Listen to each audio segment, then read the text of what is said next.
What do you think are the most important things that someone should learn? Like based on your experience, if you're in your 20s, in your early 30s, what is something that you're like, this is something I wish I had learned earlier? Yeah, make sure to follow your passion and try to find the problem number one that will be passionating yourself for the upcoming 5 or 10 years. And second of all, to not lose too much time in the analysis of some issues. Sometimes you really need to go fast. You will make your mistake, but learning from that mistakes very fast and not reproducing that will be the key to the successful growth of your venture.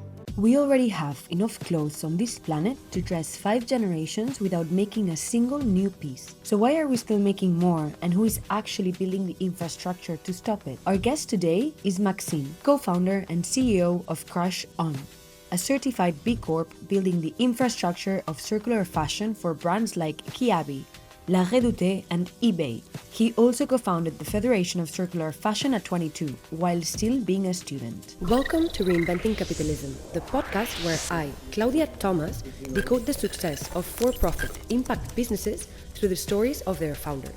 Our goal is to inspire you towards a purpose-driven career, because life's too short for boring jobs and soul-crushing corporations. Quick note before we get back to the episode. Just give me 30 seconds of your time. 2 things. The first is a huge thank you for listening and tuning into the show week after week. It means the world to me. And the second is that we are just getting started. If you enjoy what we do here, please join the 14% of people that listen to this podcast regularly and follow us on this app. I promise to do everything in my power to make this show as good as I can, now and into the future. Thank you. Okay, Maxime, I think we're ready to start. Yes, sir. Is there any question that you secretly hope that I won't ask? No, actually, no. Actually, I'm pretty fine. Pretty born ready at some point. So you're ready to go. Yeah. And Ready I to would go. be very happy also to be as transparent as possible. So Perfect. So very happy to. no strings attached. No, that's fine. Feel free to hit. Awesome. So let's start. I wanted to give a bit of an overview of the industry that you operate in. Yeah. I looked at this piece of data that said that in 2019, 93 billion tons of clothing were discarded. And that right now we have enough clothes to serve the population to serve or to dress the population for 5 generations. It's a lot. So we'll talk shortly about your business, but I wanted to start off from your origins. Crush On was born in 2018, and it was quite early for, I would say, secondhand fashion at the time. So what was the thing that made you, decide that this is a problem that you wanted to tackle and to go for? Yeah. So indeed, we started Crush On in 2018 with my co-founders Ilem and Camille back then, and then we were joined by Axel in 2023. And the take was the following one, actually. We saw these figures and these evolving figures of the textile waste in the world, going to reach actually now more than 100 million tons of textile waste annually by 2029, 2030. 1 ton, it's 4,000 items, just to have also this benchmark. 1 ton, 4,000. Yeah, it was actually this first place. We were heading on to a kind of social environmental disaster with the fashion industry, and we were really caught up by this issue. My co-founders had a rather more fashion background. They met at fashion school, Moat International. I was studying entrepreneurship, finance, and computer science in Montreal, and we were also a lot into all these new trends in fashion about secondhand, going a lot into different vintage stores, for example. And so we realized that there was basically this kind of systemic failure at the industry level. It was only basing its growth on new production and producing more and more and more, but with no sense in terms of textile waste in the end, with no sense also in terms of disconnection in the market between the real consumer needs on secondhand that was emerging a lot and growing a lot, and at the same time the supply that was just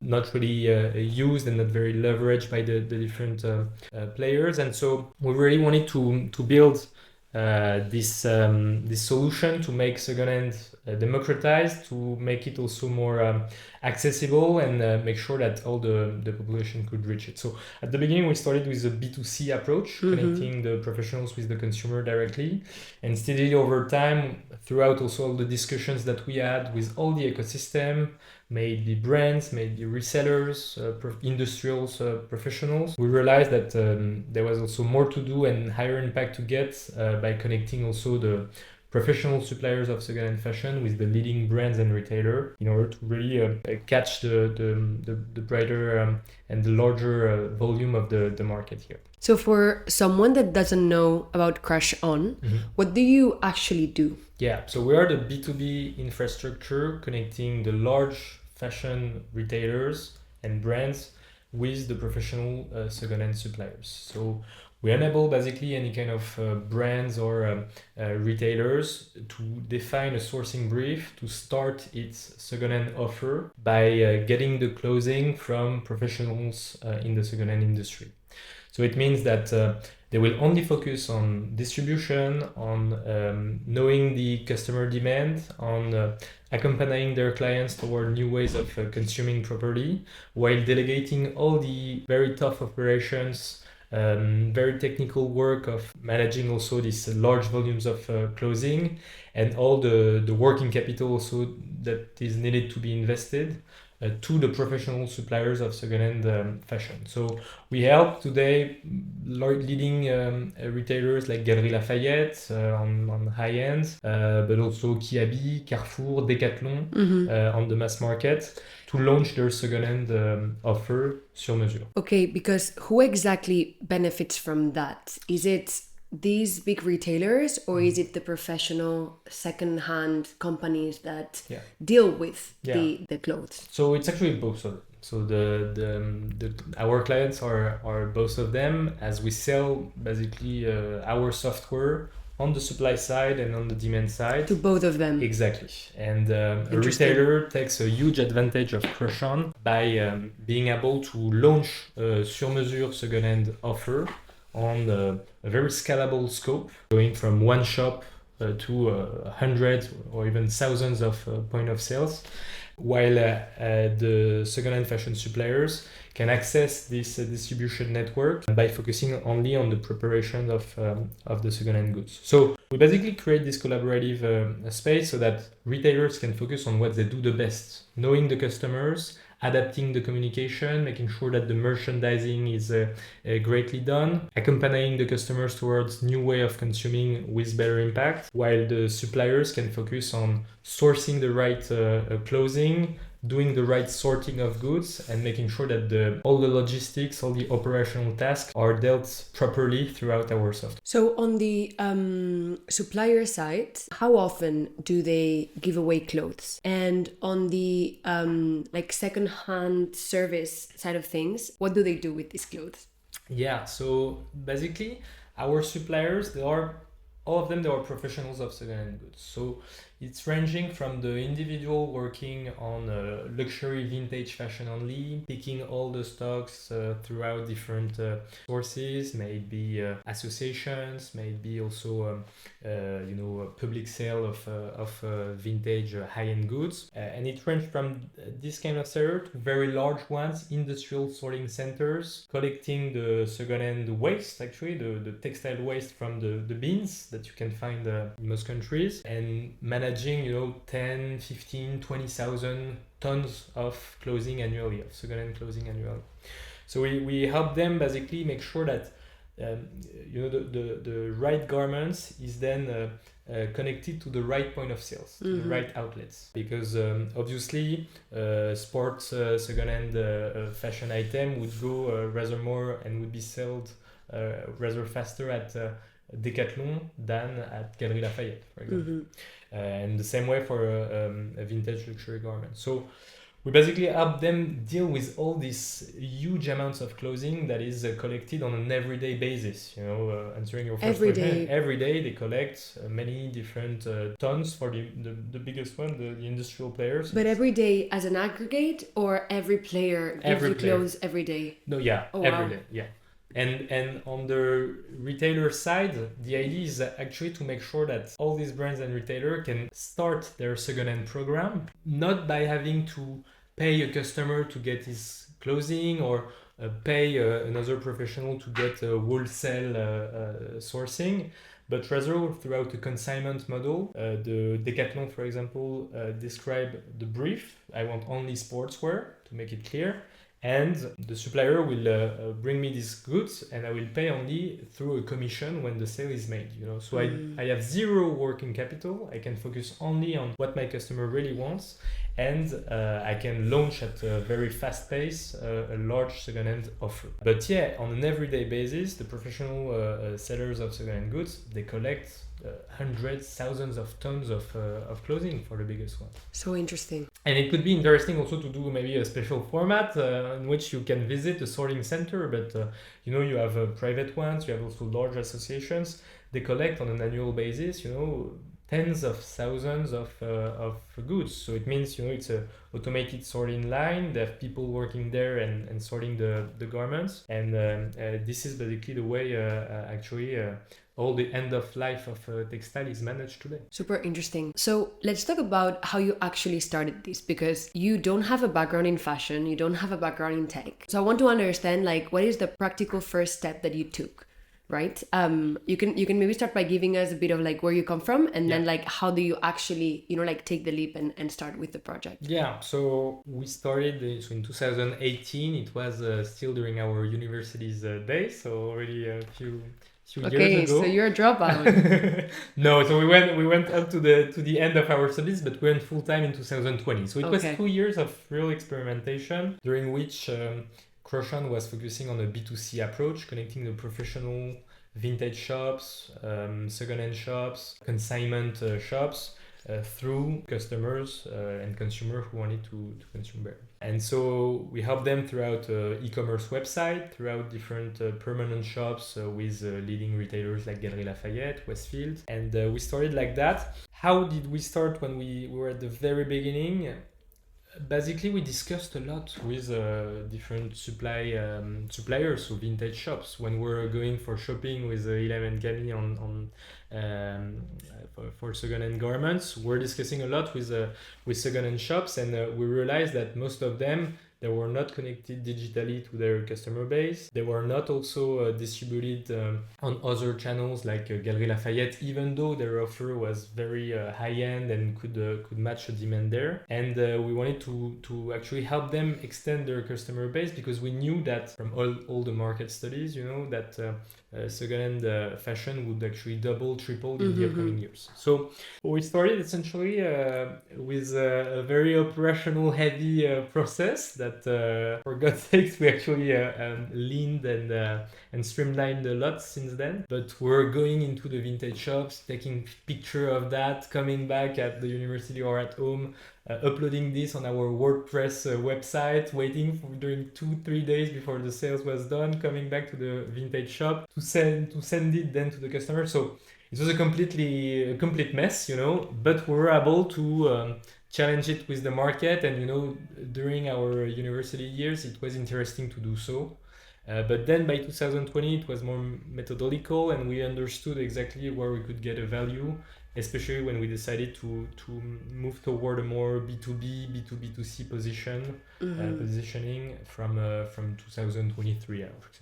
Now you say B2B and B2C, but just to be clear, can just a person like me buy things from Crochon? You can, but indirectly, so you would go to Galeries Lafayette, for example. So there you would have a kind of Crochon branding there, but it would be only at Galeries Lafayette that this offer would be available. Not online? No. If you go, for example, at Carrefour or Kiabi for more affordable clothing, you can get second-hand fashion clothing that is sourced, managed and operated by Crochon and its partners, but where the branding is Kiabi Second Life or Carrefour Second Life or Decathlon Second Life. And yeah, that's also the way we basically extend our views about this ecosystem. We saw many different players trying to disrupt everything, change everything, destroy also some of the key foundations of the market. We really believe in the collaborations across the entire value chain. In the circular economy, many people and many functions of the value chain have a huge role to do to make sure that the life of the products are extended in the end. And we believe that there was a true lack of connections between the retailers, the ones who distribute the product, and the ones who collect and manage all the suppliers. That's where we fit as a B2B connectors that makes then all the clients and the customers of Decathlon, Carrefour, Galeries Lafayette, tomorrow all the other leading retailers, being able to access secondhand that is sourced, prepared, and managed by professional suppliers. The one thing that came to mind when you were talking about your beginnings was the fact that your business model looks like an operational nightmare. Like the way that you started the secondhand, going back home, then university. Can you talk a little bit about that? And what is the most complicated thing of like going from something that it's very hard and very complex to optimizing it to the point where you are now? Yeah. So this operational complexity is actually where you can build a moat and all the scale. We are not the logistical operator, and Crochan is not doing this. We are a software company. I mean, you came here in our office, you see that it's not a huge warehouse where we can manage tons of goods. All the merit goes to our professional suppliers of secondhand fashion, who are part of our community of professionals. They know the best how to manage these large volumes. They already have also few outlets available for their secondhand good. And we just equip them, we gear them with the right tools, the digital tools, to make sure that the conditioning of the goods, the refurbish of the goods if needed, the traceability of the goods can be done at the level of traditional first-hand retailers that have this capacity of distributing at large scale. So we make sure that this operational complexity is made easier for these industrial operators in order to scale the volumes of secondhand fashion accessible to end customers. And yes, I think that's where you build them all, because the brands and the retailers, many of them, when we started also the Circular Fashion Federation in 2022, we were discussing a lot with leading brands, leading retailers that really wanted to start their secondhand journey, but they didn't know how. They already made some tests on C2B, so collecting the garments from their customers by giving them coupons or giving them cash. But they realized that it was an operational nightmare. They realized that it was also lots of working capital going out since they pay for this offer, and they didn't really know how it could work, how we can just collect it, make it available then in shops or online. So we just make sure to connect the right people together. A brand, what's its mission, or retailers, what its mission? It's to make sure that its clients can access the right type of fashion goods that he or she wants. It's building all this desirability, all this accessibility to the right garments. And I think that's the key point and the key mission of a brand. While the mission or the key activity of a secondhand fashion supplier, it's essentially to collect, to sort, to make sure to prepare correctly the goods so that it's available for the distribution. Hi, can I ask you a quick favor? Every week, we dive into the stories of founders that do more than just make money. Our mission is to prove that a career in impact can be both purposeful and financially sustainable. If you believe in creating meaningful work, share today's episode with one friend who's ready to make a difference. It would mean a great deal to me. Your support is what keeps this show alive and growing. Thank you. Something I'm really curious about is your business model. You serve two stakeholders equally. Who of the two do you charge? So we basically charge both, as we provide services to both of them. Okay. We have a recurring a subscription fee that is based on the volume of clothing and the volume of business that is generated from the software. So basically, based on the number of shops, the number of clothing prepared, you will have to pay a monthly subscription to access the software that will, on the supply side, enable you to prepare and then pilot all the journey of the clothing up to the point of sale. And on the retailer side, being able to source the right garments at the right time and at the right volume for a specific point of sale. And on all the transactions that is based, I will take a small commission fee in order to manage also all the payouts, all the administrative tasks. So yeah, it's a kind of dual model on which throughout the subscription fee that I have, I can give access to a software that enables the market to connect and to check out all the flows of the garments to a specific point of sale. And through the commission fee, I can make sure that all the administrative tasks and all the payouts can be done properly so that the business continue to grow also at high scale. It seems that you've gone from starting at the university, having the idea, starting it from scratch, like very messy, to like now having something that has a skeleton and that seems to be able to scale, and you also have two potential sources of revenue, which I think it's very smart. What do you think are the most important things that someone should learn? Like based on your experience, if you're in your 20s, in your early 30s, what is something that you're like, this is something I wish I had learned earlier? Maybe, but now it's easy also to tell it like that, but maybe sometimes we can be like more straightforward, maybe test a bit less and try to make sure that you sharpen this bias for action. And it's one of the key values also at Crochon, also at the Circular Fashion Federation. Try to push the teams to always be bold and ambitious, and also to make sure that they have this bias for action, that they continue to continuously work on their goals, work on their tasks to have the most important impact fast. Because that's also the way when you decide to delay a decision, when you decide to take too much time to analyze something, sometimes you kill the moat potential and you are not able to grow fast enough. And I think sometimes we should have been able to cut some of the business lines that didn't work very well maybe earlier. We should have taken also decision maybe faster, but that's also the way we learned. And if I had an advice to kind of wannabe entrepreneurs in his or her early 20s, I would tell essentially to make sure to follow your passion and try to find the problem number one that will be passionating yourself for the upcoming 5 or 10 years.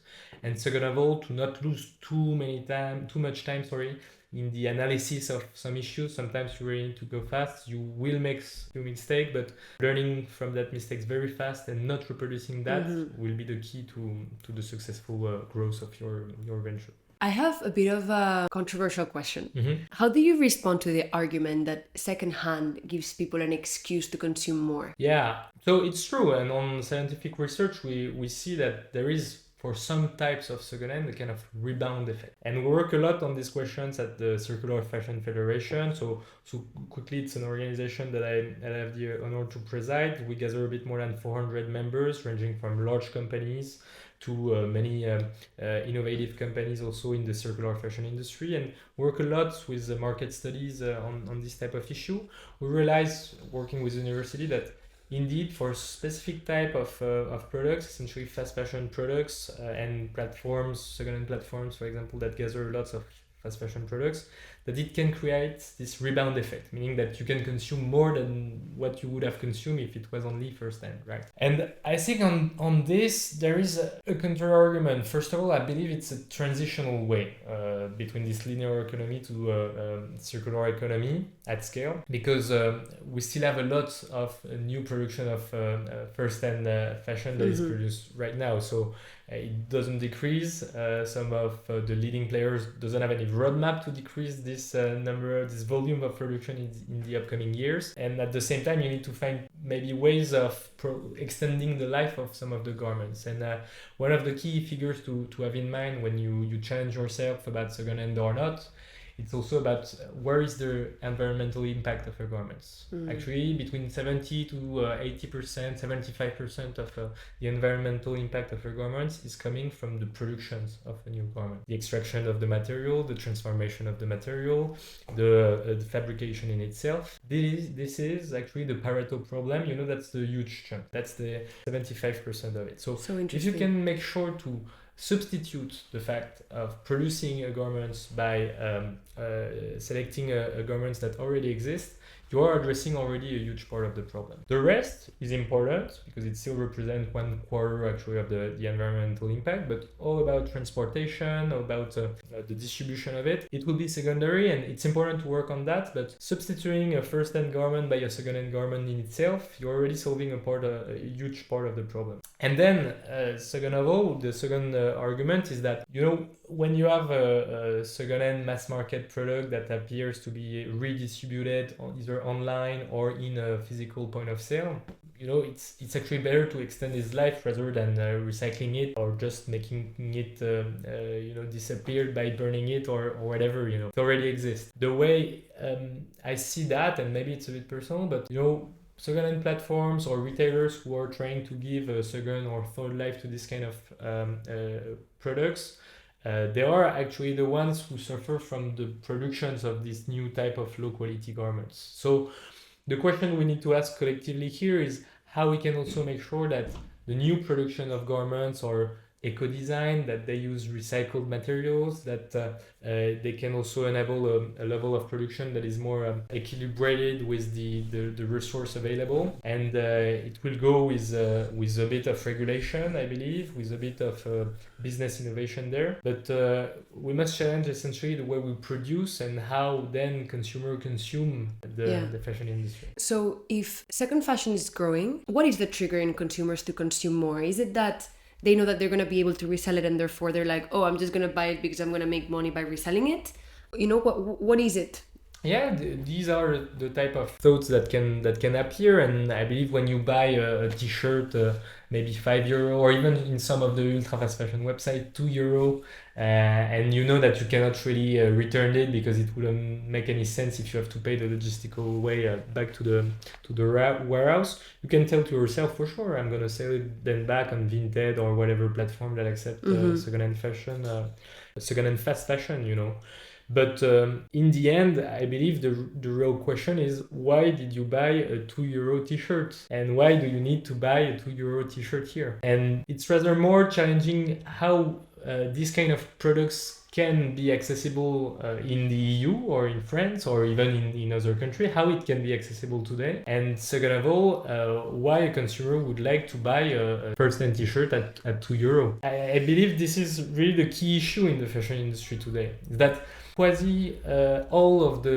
leading fashion brands and retailers build their growth on producing more, and now we realize that the fashion industry is arriving at a moment it needs to be reinvented. Some of them are leading the way, but some others are still in the mindset that by 2030, by 2040, I will maybe double or triple my revenue, and the only way to do that is to produce more. But when your economic function is based on 99.99% of my revenue coming from producing more, I will definitely reach a social environmental disaster and compress the pricing. So we need to reframe the paradigm of how we produce, how we consume the fashion industry, and it will come with defining the real durability of a product, so how it can stand during long years, defining also how we can produce desirability, but real desirability from customers, not only based on pricing competition, and making sure that some of the key rules regarding environmental using of resources and preserving the environments, and making sure that the social laws that we have or social international laws that we have in the world are respected, So yeah, that's my point here. No, it's a good point, and also because you're already giving an answer to what would the world look like if people believed more in the impact of secondhand and didn't only do it for financial reasons. Yeah, and actually, there is sometimes this counter argument of saying, yes, when I'm buying a t-shirt at €2, it's because I don't have the budget. But when you look at the average basket, yearly basket of some customer at ultra fast fashion brands, you realize that it's about 400 to 600 euros per year. So, I mean, for sure, you won't be buying luxury garments on an everyday basis. But it means that you still can have to decide whether you need 30 or 50 new garments a year, or whether you could maybe reduce to 10, but with higher quality, higher desirability of the goods,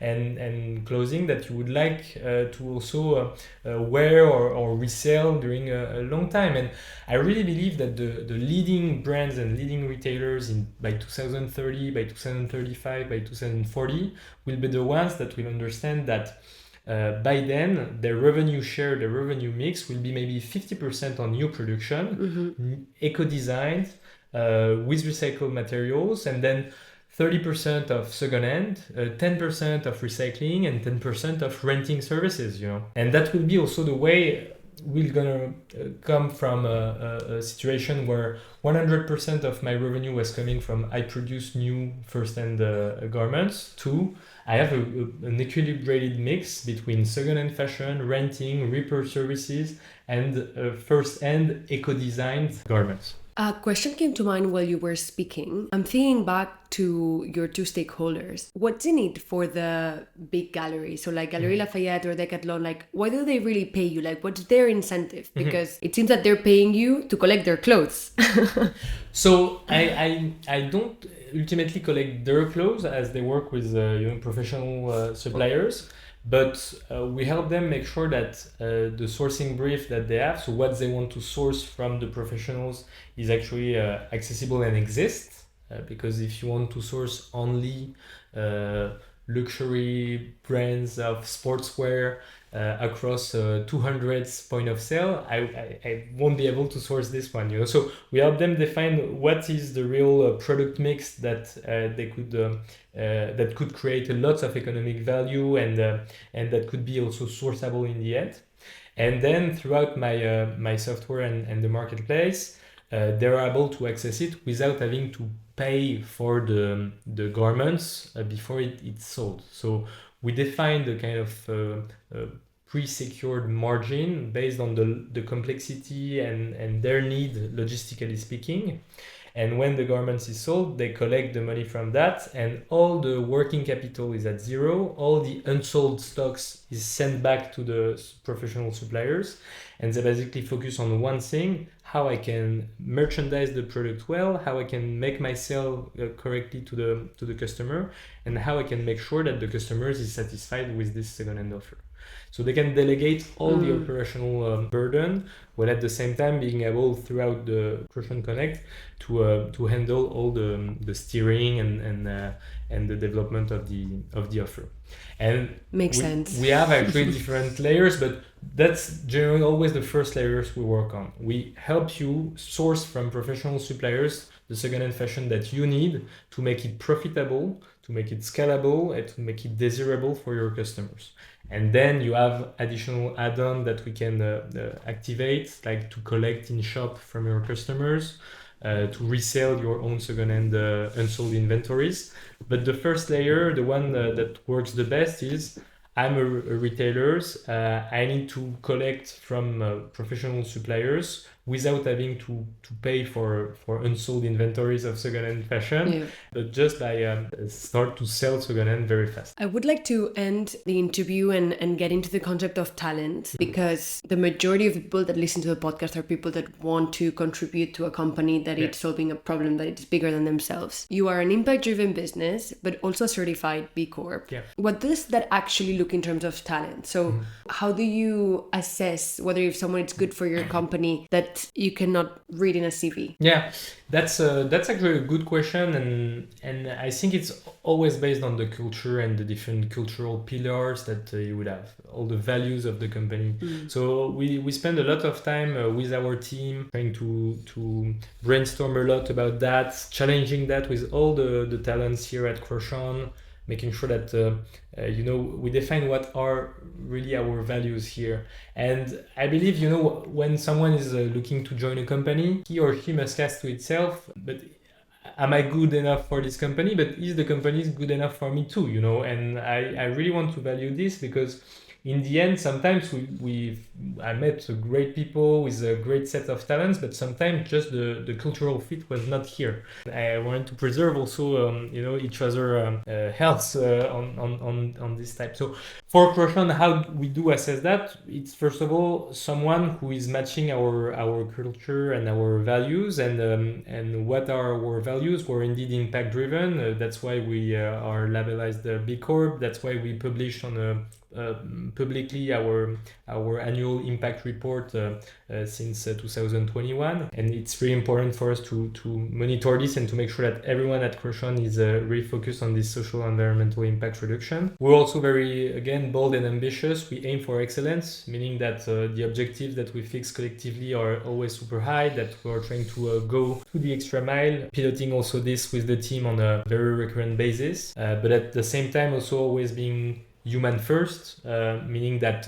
we'll always go, people, product, profits, with kind of this rule in mind. That's really shared also in from the US tech companies, but that's also a way you can always make sure that you create an environment where people feel well. And so we're looking for this kind of people being empathetic, transparent also a lot, and making sure that we can exchange feedbacks, but always to build a better team and to build a better mission, and then making sure that people also have this bias for action. So it's important that we challenge each other analysis, that we make sure that all the views are taken into consideration, but at some point we need to take a decision. We need to make a decision. We need to apply the strategy, and we can make mistakes, but we don't make the mistakes twice, right? Yeah. So these are some of the key values that we challenge a lot during the interviews, during the hiring process, and in which we feel then in the end confident or not to hire someone. But yeah, my advice to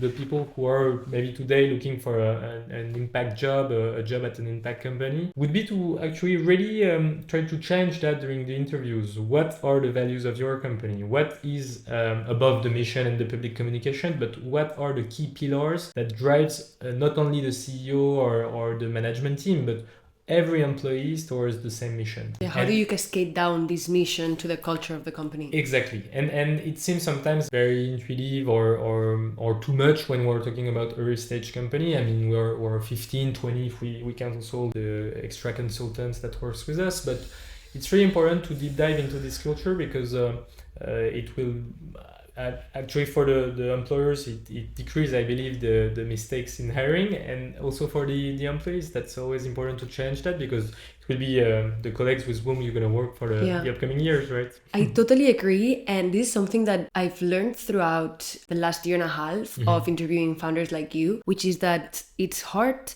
to find people that are really good for the company in terms of skill, but that also match in terms of culture and values. Yeah. And this combination is what will allow people to stay in the company, to feel part of something bigger, and to be seen and be given independent on how they work. And this is exactly how we've built our headhunting services. Yeah. We do value-based recruitment on top of skill. Yeah. Because if the value and the culture are not there, and only the skill is there, as soon as that employee receives a bigger or higher salary offer from another company, they will leave. Yeah, so you need to generate that emotional asset, and especially now when purpose and mission and culture have become top priority for talent. Yeah, definitely, and that's a point that you highlighted perfectly, and this is a great raison d'être also for your story, and I believe you have a huge value on this. It's also highlighting that to the talents, making sure that they are. If we come back to the real theoretical capitalism, the name of the podcast is Reinventing Capitalism. Someone who is looking for a job is looking to sell his workforce or her workforce. So that's also an asset on which he or she should challenge not only the economic function of it, but also, you're right, all the way he or she will feel very comfortable with his or her colleague, how it will be also easy to build success all together, and overall both the companies but also the employee will be winning, and totally. It's not 10,000 euro per year during 1 or 2 years that would change this. Totally change that. Speaking about reinventing capitalism, do you think that profit and purpose are 100% compatible in fashion? Yes, in the long run, more challengeable in the short run, indeed. But as most of the economic topics, right? You build economies of scale by scaling. You build alignment between profits and purpose by making sure that it's becoming systemic. And that's one of the key points that we also work hard on at Crochon. When we accompany a leading retailer, we try to make sure that all the operational systems that they created for their first-hand distribution is mapped and is the same as the operational system that we're going to use for second-hand fashion. And you can very quickly deviate from that, going for a specific POC. So we're going to adapt a bit the merchandising, we're going to adapt a bit the logistical routing to the shop. All of that is at some point, yes, good for a small test, but when it comes to scale and to really generate profits, it's important to make sure that you apply the same rules and the same comparison and the same benchmark. And we're challenged a lot. Our mission is to make to democratize second-hand fashion by making it more profitable, more desirable, and more scalable. And we're happy to have today 100% of point of sales that are profitable also for our retailers. But the key question is how we can make that also more profitable than first-hand by scaling that. You scale the systems, you make sure that you compress the units economics, and that in the end it's positive, and you still have a greater impact. But it's true that always when you start a project, when you start an innovation, when there is part of R&D, there is some profit margin that you might lose. But it's always important to benchmark it with the correct benchmark, with the correct proxy. You cannot compare a second-hand fashion POC on one point of sale with very customized and specific logistic routes with your organizations of 500 point of sales with the huge operational machine that works perfectly, that is oiled perfectly. It doesn't make sense. So at some point, I would recommend retailers also and leading brands to try to imagine this kind of scaled system when they build POCs on second hand. Because in the long run, purpose and profits they are made to be together. Should coexist. Well, Maxime, thank you so much for your time. You, Claudia. I think it's super relevant what you're building because it's really trying to rethink how we do things. It's really not like just creating a new industry or market to do good. It's actually how can we change people's perspectives? And I think that's super important because not enough people are doing it. So thank you so much. How can people follow you? So we have LinkedIn and Instagram pages with Crochon and the Federation, and we'll be very happy to also welcome you in our great journey to democratize circular fashion. Of course, I'll add all the links in the comments so people can follow you. So Great. Thank you so much. Thank you.